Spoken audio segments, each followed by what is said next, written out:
ഇത്തവണത്തെ ഇലക്ഷനിൽ UDFന് ഭൂരിപക്ഷം കിട്ടുകയാണെങ്കിൽ ആര് മുഖ്യമന്ത്രിയാകണമെന്നാണ് നിങ്ങൾ ആഗ്രഹിക്കുന്നത്? രമേശ് ചെന്നിത്തലയാണോ അതോ VD സതീശനോ? കഴിഞ്ഞ ഇലക്ഷനിൽ ഏറ്റവും കൂടുതൽ പണിയെടുത്ത വ്യക്തി രമേശ് ചെന്നിത്തലയാണെന്നാണ് എനിക്ക് വ്യക്തിപരമായി തോന്നിയിട്ടുള്ളത്.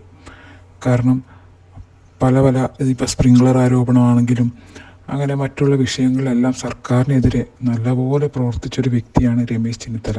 പക്ഷേ രമേശ് ചെന്നിത്തലയുടെ നിർഭാഗ്യം എന്ന് പറയട്ടെ, വീണ്ടും LDF തന്നെയാണ് ചരിത്രത്തിൽ ആദ്യമായി തുടർ വിജയം സ്വന്തമാക്കിയത്. ആ ഒരു ഇലക്ഷനിൽ ബാക്കിയുള്ള കോൺഗ്രസ്സുകാർ മാറി വരുന്ന ഭരണത്തിൻ്റെ ചരിത്രം വെച്ചിട്ട് UDFന് തന്നെ വിജയം ലഭിക്കും എന്ന് വിചാരിച്ച് അത്ര പണിയെടുത്തിട്ടില്ല. പക്ഷേ രമേശ് ചെന്നിത്തല തനിക്ക് മുഖ്യമന്ത്രി ആകണമെന്നുള്ള ഒരു ആഗ്രഹം ഉള്ളതുകൊണ്ടായിരിക്കണം നല്ലപോലെ പണിയെടുത്തു. പക്ഷേ ഭാഗ്യം തുണച്ചില്ല. അപ്പോൾ ഇത്തവണ VD സതീശനാണ് മുന്നിട്ട് നിൽക്കുന്നത്. പക്ഷേ VD സതീശൻ പറയുന്ന പല കാര്യങ്ങളും നുണകളാണെന്ന് ഏറെക്കുറെ എല്ലാവർക്കും വ്യക്തമായിട്ടുണ്ട്.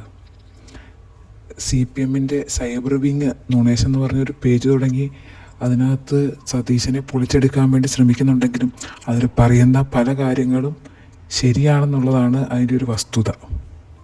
അപ്പം സതീശൻ പറയുന്നൊന്നും വിശ്വസിക്കാൻ പറ്റാത്ത ഒരവസ്ഥയായിട്ടാണുള്ളത്.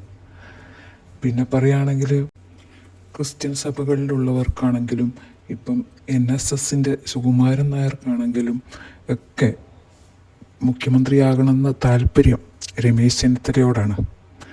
VD സതീശനെ അവർക്കത്ര പിടുത്തമില്ല.